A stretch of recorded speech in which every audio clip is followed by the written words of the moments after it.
Ok les gars, donc dans cette partie, je vais vous apprendre comment traduire un site en multilangue en Symfony et surtout comment choisir la langue pour pouvoir la modifier, c'est ce qui va nous intéresser. Donc ce que vous allez faire, c'est commencer par installer déjà Composer Require Symfony Translation. Je pense que c'est fait. Et vous allez devoir aller dans Translation. Le dossier il est déjà là. Et vous allez créer les langues, les fichiers pour les langues que vous voulez traduire. Donc moi déjà, je vais avoir la version française. Je crois que c'est .yaml l'extension.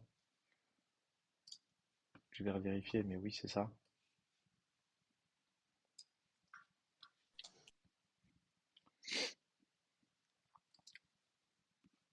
Du coup, je vais créer une version, je sais pas, on pourrait se créer une version anglaise et une version espagnole. Donc ça, c'est à faire hein, sur votre site hein, pour le titre. C'est important.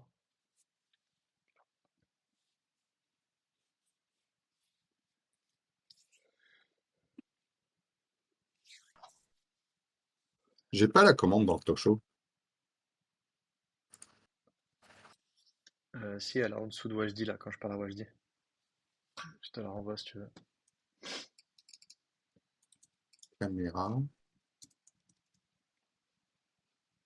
Ah ouais, c'est.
C'est bon pour vous?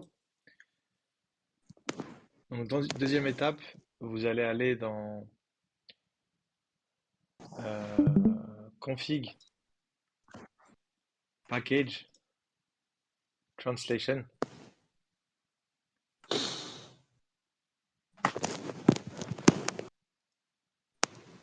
Et vous allez mettre que par défaut, la langue, c'est pas l'anglais, c'est FR.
C'est good?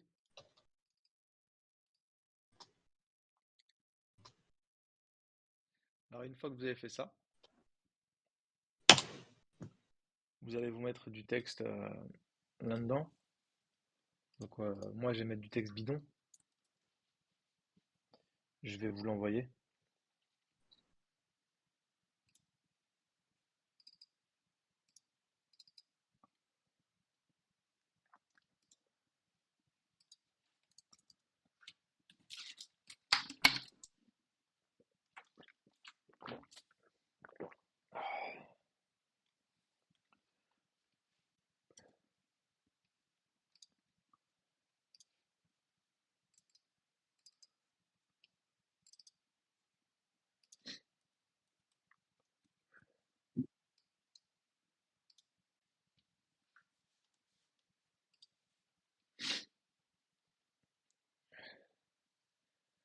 Donc ce texte bidon, mettez-le aussi en anglais.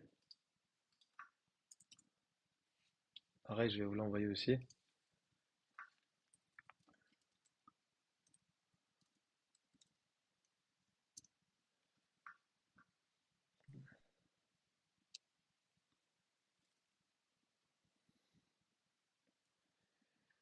L'espagnol, pour l'instant, on s'en fout.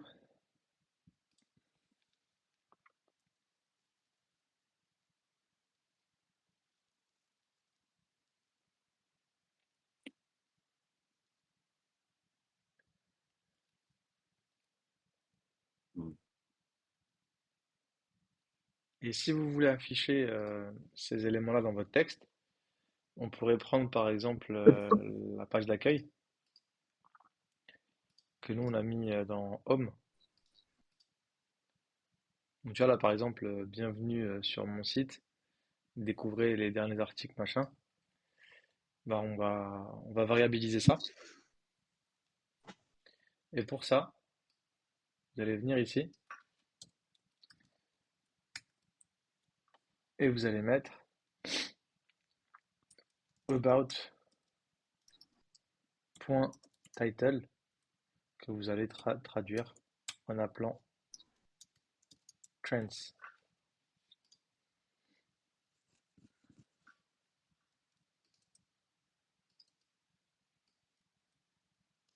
Et vous allez faire la même chose ici. Et là, je mettrai, je sais pas, description. Je crois qu'on l'avait appelé description 1, si je dis pas de bêtises. Ouais. France.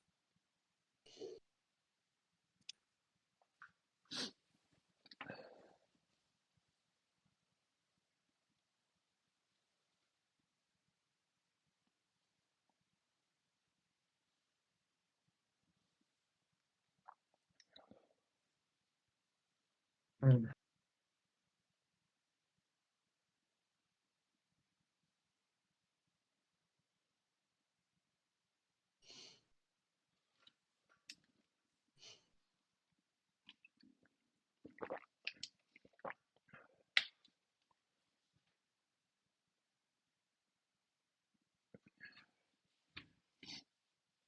Donc là, si vous faites ça comme ça va fonctionner. Le seul inconvénient, c'est qu'on peut pas choisir la langue. Donc c'est cool, ça fonctionne, genre quand vous chargez votre projet, mais je peux pas modifier la langue. Donc moi, je vais vous montrer comment modifier la langue.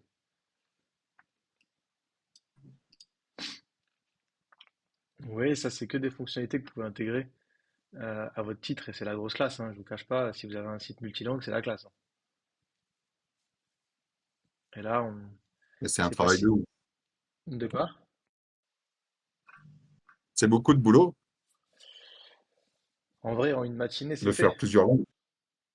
Bah, tu fais au Ouais. moins anglais-espagnol, tu vois, mais en vrai, en une matinée, 2 heures, tu prends ton HTML, tu fais comme j'ai fait hier un peu avec ChatGPT, et t'y arrives, hein.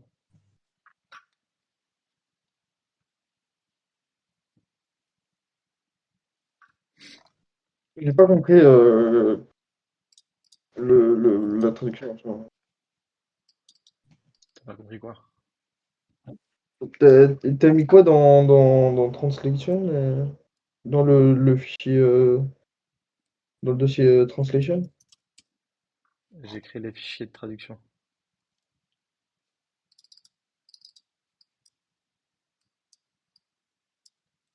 J'ai créé Ok, des variables. et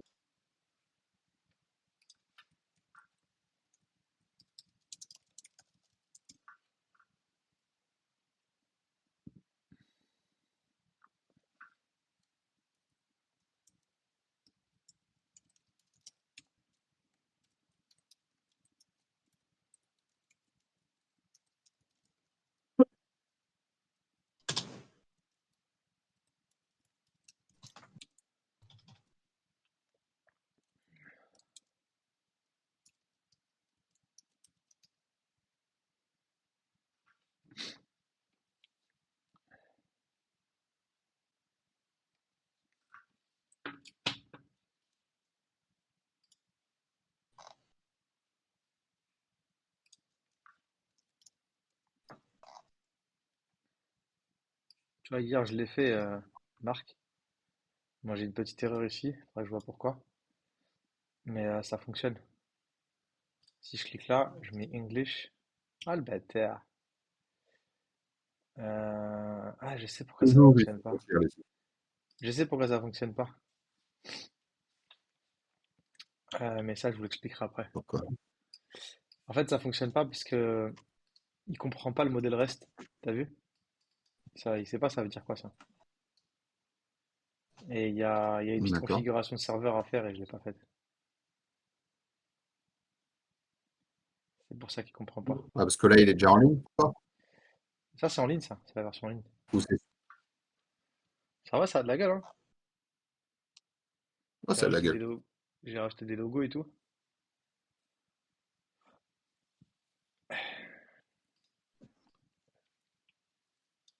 Mais ce que je comprends toujours pas, c'est pour la BDD. On va y arriver, t'inquiète, on le fera ensemble. Ok. On peut le faire cette semaine d'ailleurs si vous voulez. Ah, parce un site traduit e-commerce, c'est la base. Ah, tu veux dire traduire la BDD? Non, fais pas ça. Laisse tomber. Je pourrais te donner une solution si tu veux, mais je pense pas qu'il faudra aller aussi loin pour le site. Expliquer. À part si on Ok. trouve une solution simple, tu vois, mais là, je pense qu'il faut passer par un plugin, tu vois. Ouais.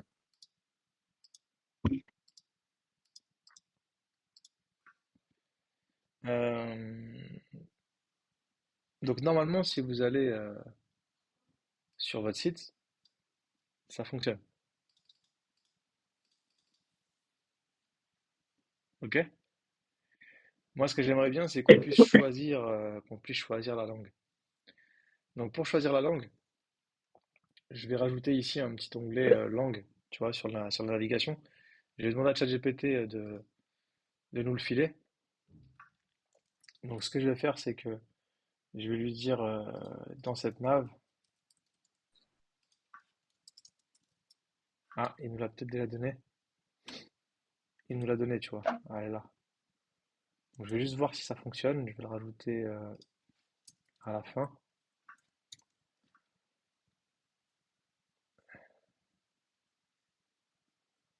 Donc, je vais vous mettre un share my code, ce sera beaucoup plus simple. Donc, je vous envoie la navigation qui va permettre de changer la langue. Le share my code, c'est SU8. Je vous le mets dans le Discord.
Donc, vous allez prendre ça, vous allez le mettre dans votre nav.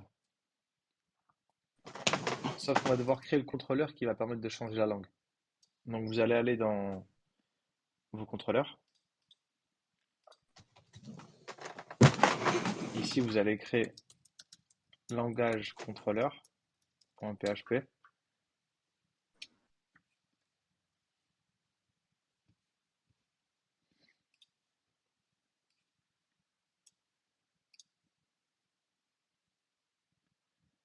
Le contrôleur, je vais vous le filer, je vais vous l'expliquer.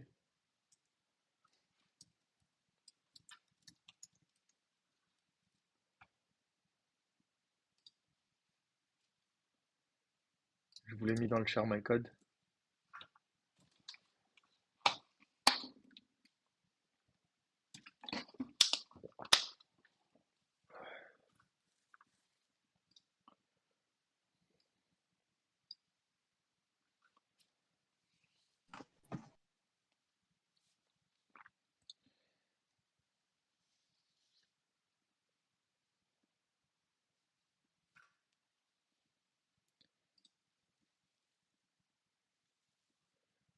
Igor, t'as disparu, Igor. Reviens, s'il te plaît.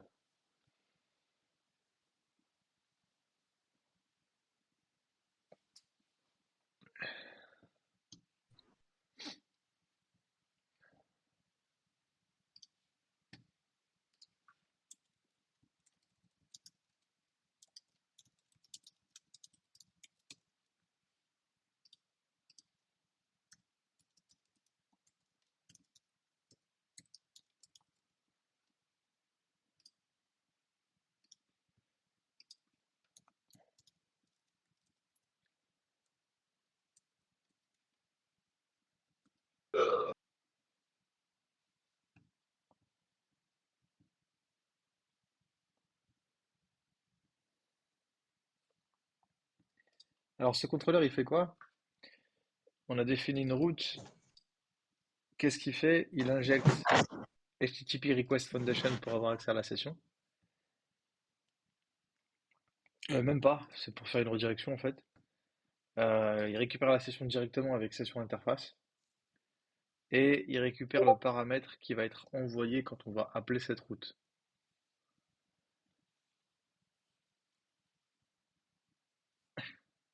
Et qu'est-ce qu'il fait quand cette route elle a appelé? En session, il va setter la valeur de la langue en gros qu'on a choisie en session dans un truc qu'il a appelé local, tout simplement. Sauf que ça va pas suffire parce que ça, le seul truc que ça fait, c'est que ça stocke la langue en session. Moi, je vais avoir besoin en gros qu'à chaque fois que j'ai un rechargement de page, je regarde si en session j'ai une langue qui a été sélectionnée et que du coup je modifie la langue du site.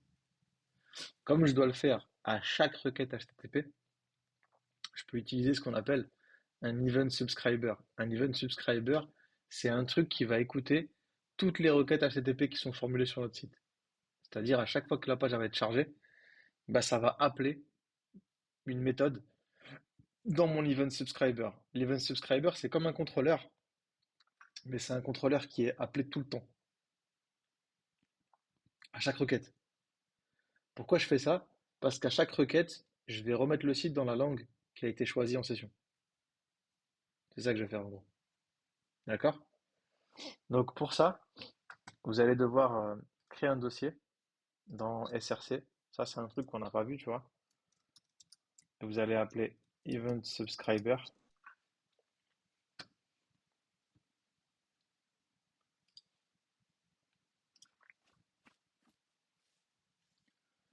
Et vous allez l'appeler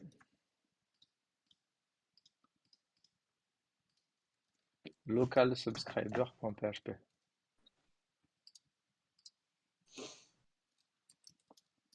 Et je vais vous envoyer ce petit code que je vais vous expliquer.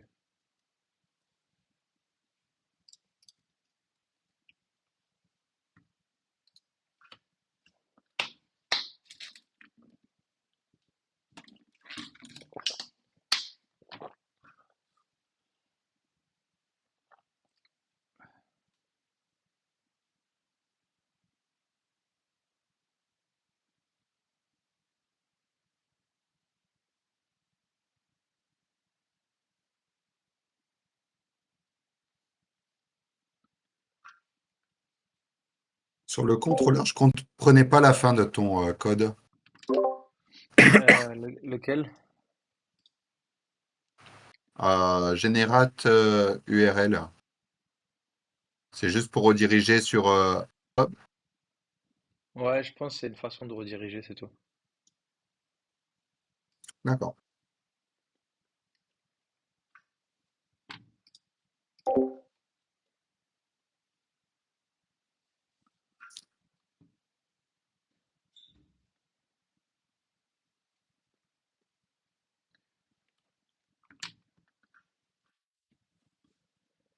Donc lui, qu'est-ce qu'il fait? Il met en session le choix.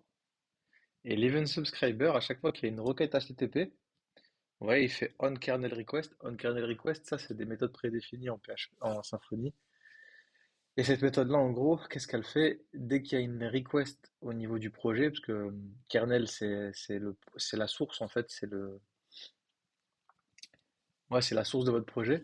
Donc à chaque fois qu'il y a une requête qui est faite sur votre projet, une requête HTTP, cette méthode-là, elle va être appelée. Qu'est-ce qu'elle fait? Elle récupère la requête, elle récupère la session, et elle regarde si en session, j'ai une variable qui s'appelle local. Et si c'est le cas, qu'est-ce qu'elle fait? Elle fait de la request set local avec la valeur que j'ai en session. Et en gros, elle modifie la langue du site. Et du coup, bah, Symfony, qu'est-ce qu'il fait? Il vous affiche une page avec la langue traduite. C'est ça que ça fait. Ok? Donc ça, c'est un truc que vous pouvez tous intégrer sur vos projets. On va voir si ça fonctionne ou si j'ai une erreur.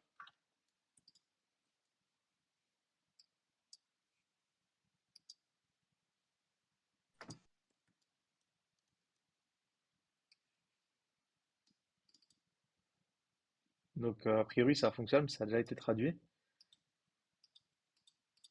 Alors j'ai le menu par contre qui ne fonctionne pas.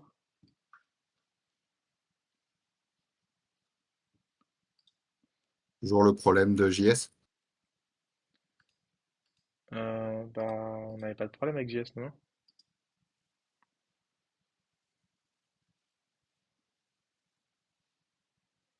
C'est peut-être le code HTML qui est pas fou. Parce que nous, on avait JavaScript normalement.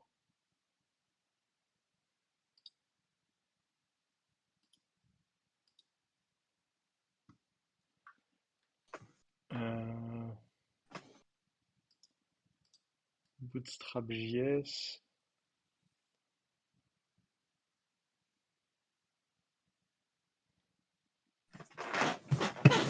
Je pense qu'il nous manque un petit morceau de code pour faire fonctionner ce menu déroulant.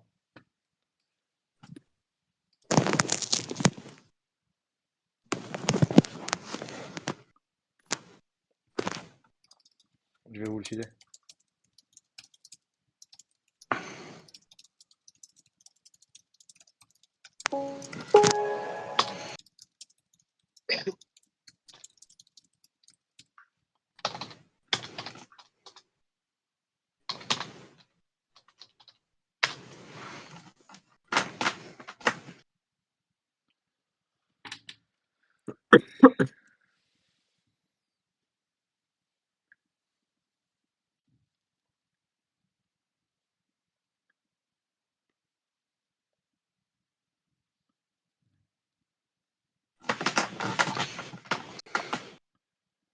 Alors je crois que c'est parce que on n'a pas, il nous manque un petit truc dans Bootstrap. Je crois qu'on n'a pas Popper.js. Et je crois que c'est Popper.js qui fait fonctionner tout ça. Donc je vais vous le filer. Mais avant, je vais tester que ça fonctionne. Ah ouais, en plus, on n'a pas jQuery. Attends. Si, on a jQuery. On avait jQuery sur notre projet, non? On l'avait installé? Non, on Ah, il l'a me pas fait installé. une merde, moi, par rapport au langage qu'on... J'arrive.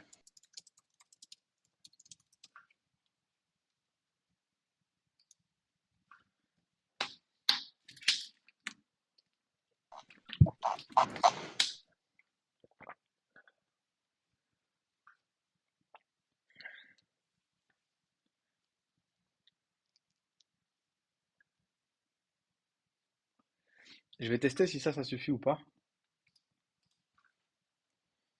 Donc on va faire watch.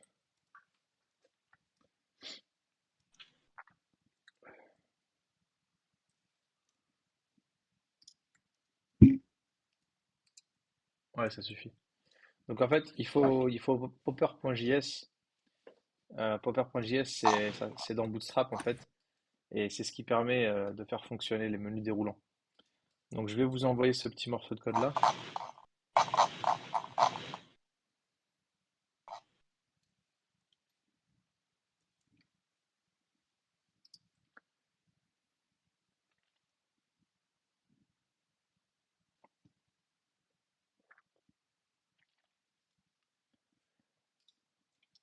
Par contre, je pense qu'il fallait quand même garder Bootstrap.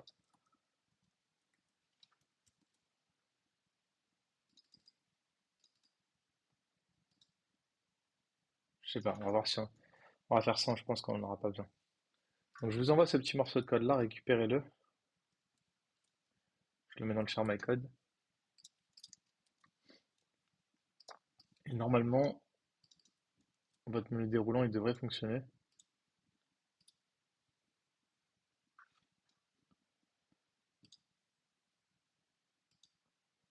Et la traduction fonctionne. Donc après, si vous voulez la version espagnole, bah, il faut traduire ça, hein. Je vais lui demander, je vais vous le filer.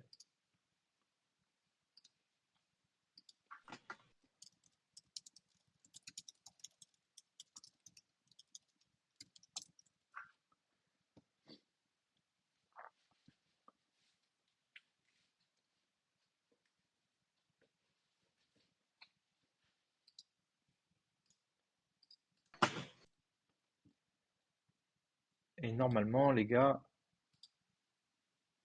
la version espagnole fonctionne. Donc c'est assez cool. Après, si vous voulez, on pourrait essayer de trouver une solution pour traduire ce qu'il y a aussi en BDD, mais déjà, restons sur ça, tu vois. N'allons pas trop loin non plus. Personne n'a traduit ses projets en BDD, hein. Enfin, ses produits en BDD. Mais on pourrait trouver une solution. Mais pour l'instant, on laisse de côté. Vous avez tellement de choses à faire que ça, c'est pas la priorité.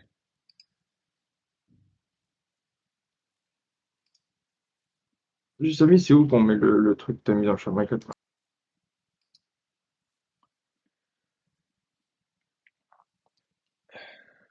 De quoi? Ou mettre le share my code. Non, il est Sur muté. my code, c'est SU8. Ouais. Euh, tu dois créer un dossier dans Source, en SRC. Hmm.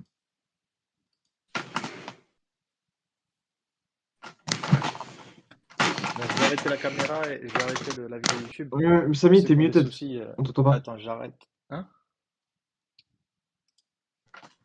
Pourquoi je suis mute? C'est bizarre. Il se mute tout seul, le bordel. Mais depuis tout à l'heure, je parle. Du coup, vous avez entendu quoi? Qu'est-ce que j'ai dit dernièrement? Rien du tout. Rien depuis que tu as envoyé le fichier local subscriber. Euh, Attends, du coup, vous avez pas entendu l'explication sur ça? Non, Non, ça d'ailleurs, je Sérieux? l'ai vu pas, j'ai pas compris. Ça fait non, 10 je t'ai minutes dit que que je j'avais parle. une erreur aussi en chemin. Apparemment, tu as entendu. Si, si, je t'ai entendu, mais en fait, ça fait 10 minutes que je parle. Ah ouais. Donc en fait, je vous expliquais ce que ce fichier-là il faisait. En gros, ça, c'est des méthodes prédéfinies, tu vois. Un event subscriber, c'est un truc qui va écouter toutes les requêtes HTTP qui sont formulées. Donc en gros, là, onCurrentRequest, qu'est-ce qu'elle fait? C'est une méthode prédéfinie qui va écouter toutes les requêtes HTTP qui sont formulées. Et qu'est-ce qu'elle fait? Quand ces requêtes sont formulées, bah ça va être appelé automatiquement. C'est comme un contrôleur, mais qui est appelé tout le temps, pour toutes les requêtes. Et en gros, il fait quoi? Il récupère la session et il regarde si en session j'ai une valeur stockée dans local. Et s'il voit qu'en session, en gros, j'ai sélectionné une langue, il modifie la langue du projet. Et du coup, le site est chargé avec la langue choisie. Et ça, c'est appelé à chaque requête HTTP. Donc le contrôleur, lui, il sert à modifier le choix de la langue en session. Et l'event subscriber, il permet d'être appelé à chaque requête HTTP, c'est-à-dire à chaque rechargement de page, pour vérifier si en session j'ai choisi une langue et du coup modifier la langue du site. C'est ça que ça fait ici. Et ça permet à chaque requête D'accord. HTTP de traduire le site dans la langue qui a été choisie. Mais je vous ai dit tellement de trucs que je me rappelais, je ne saurais même pas vous dire ce que j'ai dit. Et tout à l'heure, je vous ai dit quoi? Je vous ai dit que pour faire fonctionner le menu déroulant, il nous faut popper.js. C'est genre comme une librairie dans Bootstrap qui permet de faire fonctionner les menus déroulants. Donc il faut l'intégrer dans votre JavaScript, sinon ça marchera pas. Du coup, est-ce que vous avez eu le temps de prendre tout ça? Non, pas le JS. Donc prenez ça, je l'ai mis dans le Share My Code.